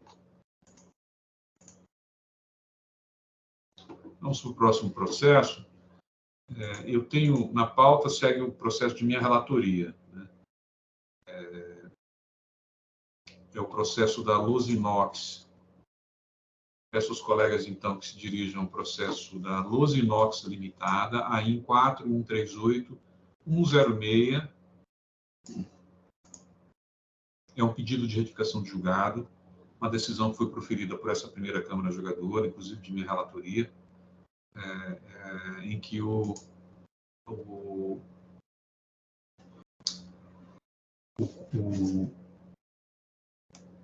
a peticionária aqui, a autuada, ela alega alguns erros de fato, né, de que teria incorrido em erro de cálculo da multa aplicada sobre o valor básico atualizado. Então, aquela irresignação no tocante à atualização do valor básico da multa, que já é matéria de sumulada no tribunal pela súmula 13, né? O contribuinte, ele continua agora em pedido de retificação de julgado, ele já havia apresentado essa irresignação em seu recurso ordinário, ele continua agora em pedido de retificação de julgado, querendo discutir a mesma questão. O segundo erro teria incorrido em erro de cálculo na aplicação da taxa Selic. Essa matéria foi também apreciada na decisão recorrida, né? O contribuinte alega, apresenta cálculos, né, sobre a aplicação da taxa de juros, né, no caso dos autos, né, que já foram, esses autos foi lavrado já após a mudança da legislação, e, portanto, já está aplicada a taxa Selic nos autos, mas o contribuinte não trouxe uns cálculos dizendo que não estaria, né, que teria sido aplicado um percentual acima da taxa Selic. E essa matéria foi debatida e já foi apreciada na decisão recorrida. O outro erro de fato teria sido aplicado equivocadamente a redução prevista no artigo 85A, mais uma matéria que também foi apreciada pela decisão recorrida e afastada. E, por fim, que a R-decisão alegando que o registro de inventário estaria em branco. Até cita documento tal, mas insiste em dizer algo inverídico. Então, mais uma questão, aí no caso, uma questão de mérito, né? O contribuinte tenta revisitar a questão de mérito, inclusive das provas, né? A decisão recorrida firmou o entendimento de que o contribuinte teria realmente atrasado a escrituração do livro registro de inventário, né? A fiscalização, ela traz um livro registro de inventário de uma certa data totalmente em branco, e o contribuinte, então, apresenta posteriormente o livro de inventário escriturado. Então, a autuação é de atraso, né? E não de falta de escrituração, nesse caso. Então, o que o contribuinte quer com esse quarto erro, de fato, aqui é reanalisar a questão do mérito, né, de uma das acusações, são 3 acusações. As duas, a primeira é de crédito indevido, sem a correspondente entrada de mercadoria no estabelecimento. O contribuinte foi notificado a apresentar os documentos e não apresentou documentos que dariam direito ao crédito. As acusações 2 é de falta de escriturar o livro de registro de entrada, né? E a acusação 3 é de atraso na escrituração do livro de registro de inventário. Então, esse suposta quarta alegação de erro de fato tem a ver com a acusação 3, que é atraso na escrituração do livro de registro de inventário. Então, o contribuinte, então, eu digo o seguinte, que não assiste razão a recorrente no tocante à alegação de erro na aplicação do limite do artigo 85A, estando ele claramente... Perdão. Eu digo o seguinte, vê-se, portanto, que a pretensão da autuada com o seu presente pedido é claramente que sejam reapreciadas as questões por ele postas em seu recurso ordinário e que foram efetivamente rechaçadas pela decisão recorrida nos seguintes termos. E daí eu trago, então, os trechos principais da decisão recorrida que trata de cada uma dessas questões, né? E aí, voltando para esse voto de recurso ordinário, de pedido de retificação de julgado, eu digo o seguinte, nada obstante, a meu ver, tais alegações não demonstram a existência de erro de fato no julgado, razão pela qual não conhecerei do presente pedido. De fato, vê-se da decisão objulgada que as questões que o contribuinte alega serem erro de fato na decisão foram, em verdade, questões tratadas de forma fundamentada pela decisão, tendo havido debate sobre elas e tendo sido sufragada pela Câmara o voto de relatoria, cujo trecho acima se transcreve, que afastou as alegações de erro do contribuinte de modo que não há que se falar em erro de fato, mas sim em mero inconformismo do autuado, que busca apresentar novamente sua discordância em relação ao quanto motivado pela decisão. Nada obstante, o pedido de retificação de julgado é a espécie que não se presta à pretensão de que sejam reapreciadas as questões postas no recurso ordinário. Recurso que, reafirme-se, já foi apreciado pela primeira Câmara Julgadora e que, segundo o acórdão recorrido, não logrou a recorrente demonstrar a regularidade do procedimento adotado. Muito menos se presta à presente espécie para provocar o reexame do conjunto fático probatório carregado aos autos, como claramente pretende a autuada nesse presente pedido. Ademais, o conhecimento de pedido de retificação de julgado exige como requisito essencial a demonstração da existência de erro de fato no julgado, requisito que não se encontra satisfeito no presente pedido, uma vez que as alegações do contribuinte não configuram qualquer erro de fato, mas tão somente a pretensão de reapreciação do todo discutido. Além disso, verifica-se que a peticionária gasta parte de seu presente pedido para buscar o afastamento da multa aplicada sobre o valor básico atualizado, matéria que, como bem assentou a decisão recorrida, já se encontra pacificada no seio desse TIT, com base na súmula TIT 13, pretensão para a qual não se presta a presente espécie, tendo em vista não se tratar de erro de fato do julgado. Eu vou só corrigir esse termo aqui, que eu coloquei presente 2 vezes, mas é pretensão para a qual não se presta, né? Então, eu não conheço do pedido de retificação de julgado, uma vez que não demonstrada a existência de erro de fato no julgado, é assim que eu voto. Eu passo a palavra, então, para o doutor Vinícius. Eu estou acabei de dar uma lida aqui, realmente o contribuinte não apresenta nada que justifique o pedido de retificação, então vou acompanhar integralmente. Parabéns pelo voto. Obrigado, doutor Vinícius. Doutora Tatiana. Doutor João, vou acompanhá-lo no voto. Inicialmente, parabenizo pela objetividade, né? O seu voto ele foi muito pontual nas questões que já foram apreciadas pela Câmara e que não podem ser agora em sede de pedido de retificação julgado modificadas. Então, estou acompanhando integralmente o seu voto. Obrigado, doutora Tatiana. Doutor Eduardo. Também parabenizo o doutor Maluf pelo voto, como colocado pela doutora Tatiana, um voto bem claro, objetivo, e muitas vezes ele precisa ser, quando a gente debruça sobre pedido de retificação julgado, até para a gente não se confundir, se atrapalhar, querendo explicar demais. Então, realmente, não restaram identificados os erros de fato, foi, como colocou o doutor Maluf, um inconformismo da recorrente. Acompanho integralmente. Obrigado, doutor Eduardo. Doutor Pedro. Obrigado, senhor presidente. Perfeito o voto do relator, no sentido de que não há realmente erro de fato na decisão retificanda e que a autuada só quer, no fundo, a reapreciação de seus argumentos recursais. Agora, eu só gostaria de fazer uma observação, senhor presidente, no sentido de que, nesse caso, existem fatos geradores anteriores a 1º de novembro de 2017. Então, para que a gente faça o acerto de acordo com a nova redação da súmula 10, eu acho que seria caso de conhecimento parcial, provimento parcial nesse aspecto, para se adequar à limitação dos juros da Selic de acordo com a nova redação da súmula. Essa é a nossa observação, senhor presidente. O contribuinte pede em recurso ordinário, doutor? Então, na verdade, no próprio pedido de retificação de julgado, ele toca nessa questão da Selic, fala, olha, o fisco considerou errado o julgamento, ou a aplicação, ele fala o seguinte, ocorre que a fiscalização não utilizou a taxa Selic para cômputo dos juros, utilizando a legislação antiga e incondicional, ou utilizou este índice de forma equivocada, acarretando mais uma majoração indevida do auto de infração. Então, eu estou considerando isso aqui como se ele tivesse arguído realmente essa questão da taxa Selic, e eu acabei nem colocando a petição da representação fiscal nesse caso por conta desse parágrafo específico. Então, eu considerei que está arguída a matéria e que seria caso de dar provimento, né? Essas são as nossas considerações. Sim.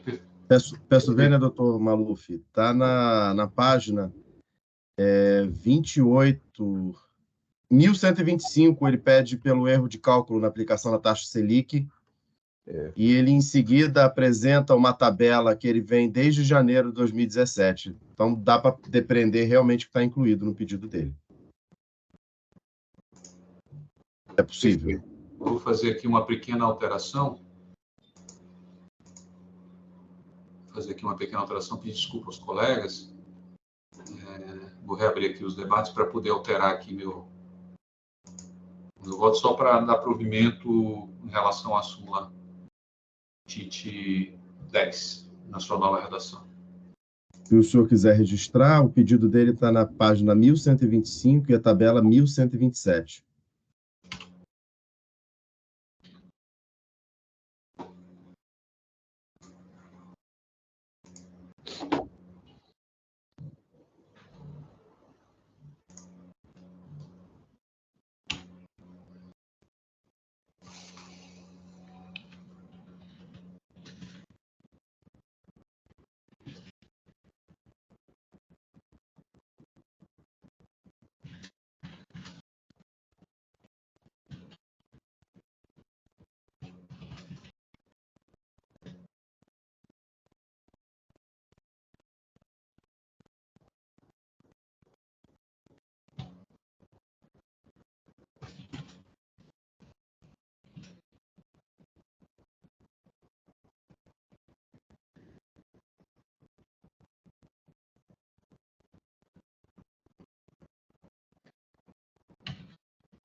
Já fiz o registro, então eu acrescentei o seguinte parágrafo, né? É verificada a existência de exigências fiscais que remontam ao período anterior a novembro de 2017, entendo que para tais períodos é o caso de aplicação da súmula TIT 10 em sua nova redação, havendo pedido expresso do contribuinte as folhas 1127. Ante todo o exposto, conheço parcialmente do presente pedido de retificação de julgado e dou parcial provimento apenas para determinar a aplicação da súmula TIT 10 em sua nova redação.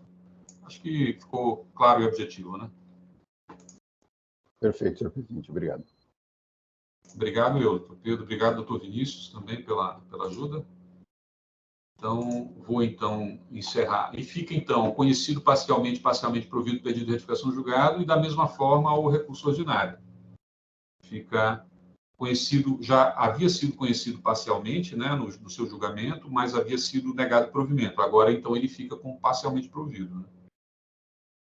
Então, vou encerrar os debates e pedir a verificação de quórum novamente, meus colegas.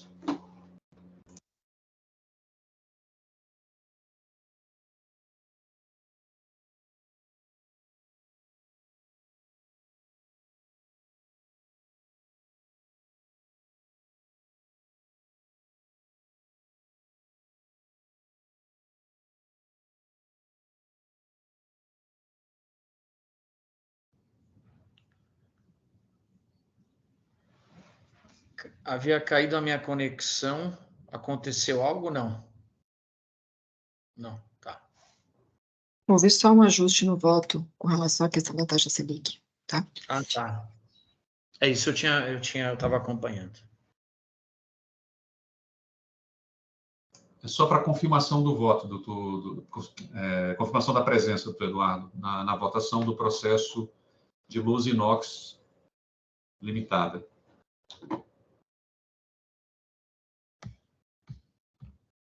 Confirmada a presença. Então, vamos iniciar a votação.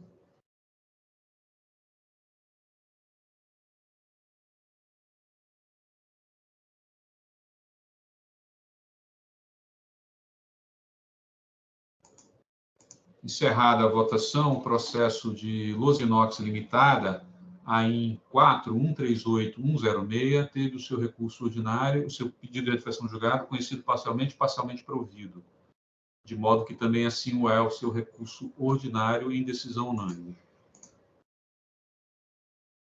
Vamos passar para o último processo. Esse processo é de relatoria do doutor Eduardo. É o processo de Saint Steel, Comércio Internacional de Metais Limitada, AIN 4138126. Peço aos colegas que se dirijam ao processo. Eu só vou pedir aqui ao doutor Eduardo, se possível, né, que, ao invés de ler o voto inteiro, faça um resumo, né, porque é uma matéria já conhecida, né, crédito devido ao público idôneo. Aí, no caso, eu tive a oportunidade de ler seu voto enquanto o doutor estava, enquanto a gente estava aqui nos debates e tudo, e vi que tem duas questões cruciais aí, né? O contribuinte autuado, ele consta como o prestador do serviço de transporte por sua conta, né?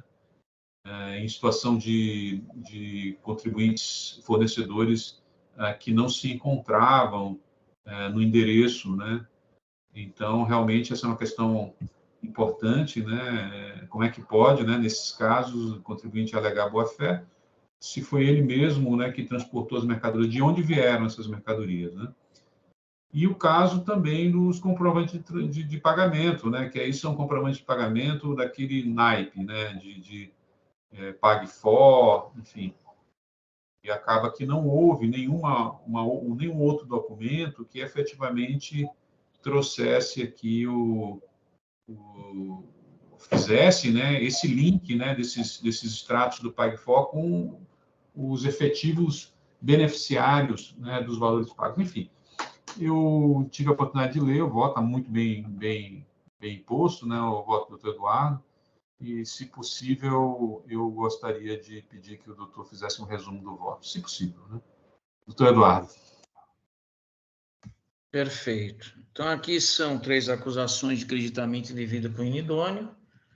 Cada uma está relacionada a uma pessoa jurídica distinta, tá?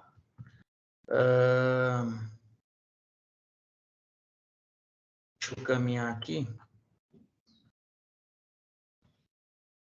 Eu rebato o que o recorrente fala de que haveria uma confusão, porque cada uma teria sido considerada irregular por uma razão, e eu digo que não, que é uma separação em acusações fiscais. Deixa eu caminhar mais adiante, então.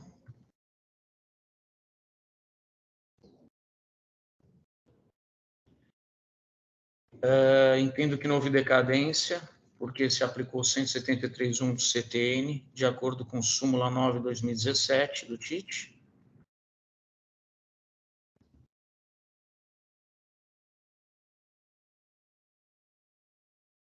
Quanto à questão da boa-fé, não preciso repetir, é como o Dr. Maluf já comentou, né, a questão do transporte, do Pague-Fora e do Cispag.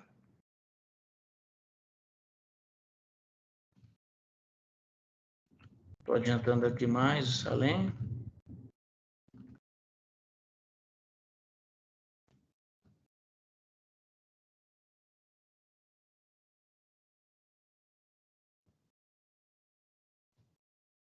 Em relação à alegação de natureza confiscatória, artigo 28, Lei 13.457, 2019, não aplico 527-A, porque trata de forma indireta a falta de pagamento do imposto. Do provimento em relação à alegação de ilegalidade da taxa de juros de mora, aplico a súmula 10 revisitada.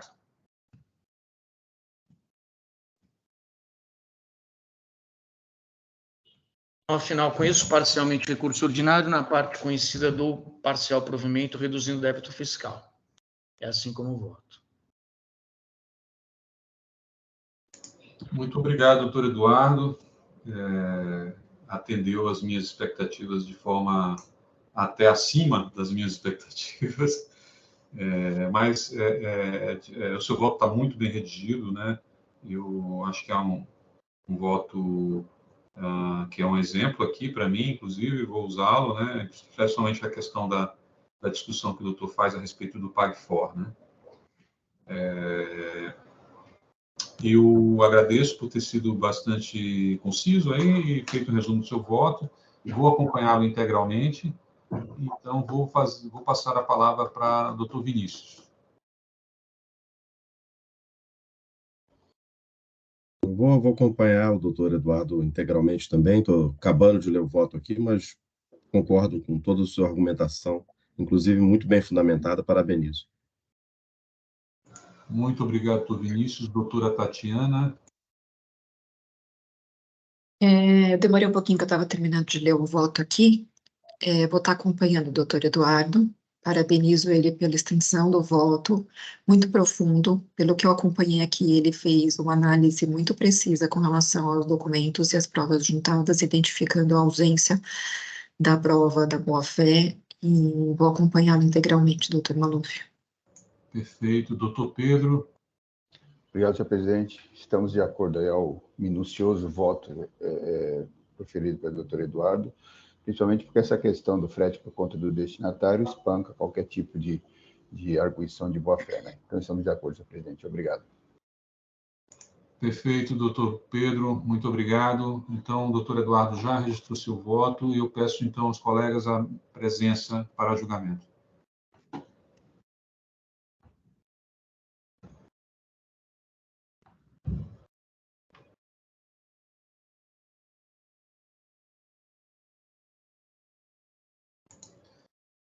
Vamos iniciar a votação.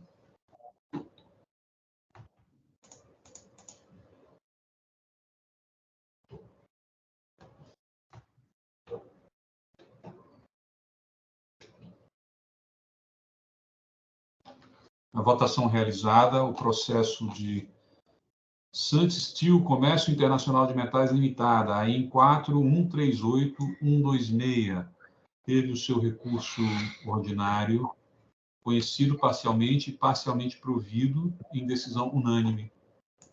Esse foi o nosso último processo do dia.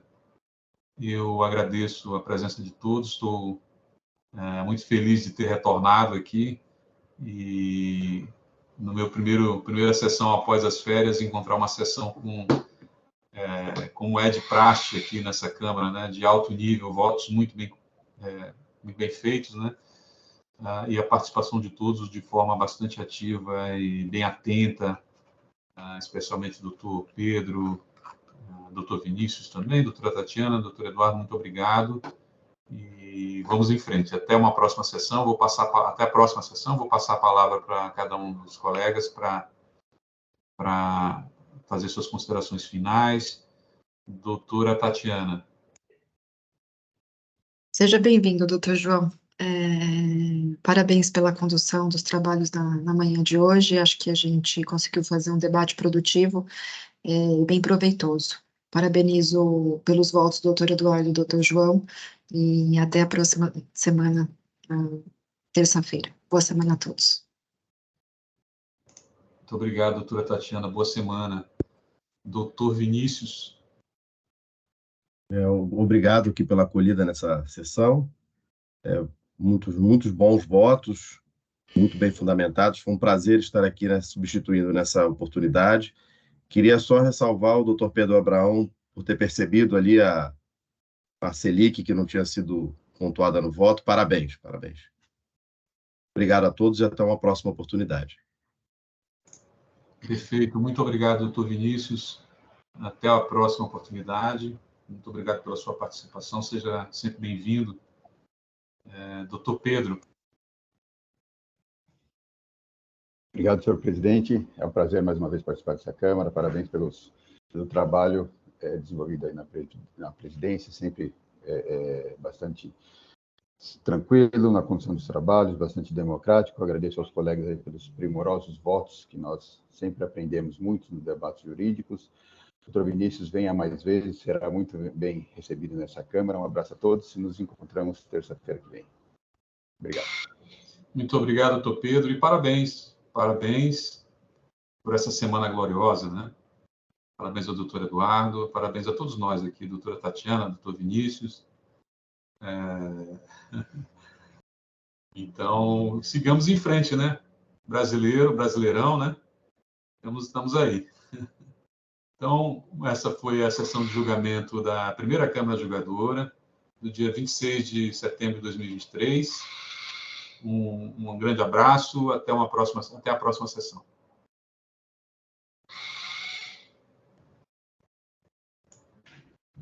Abraço a todos.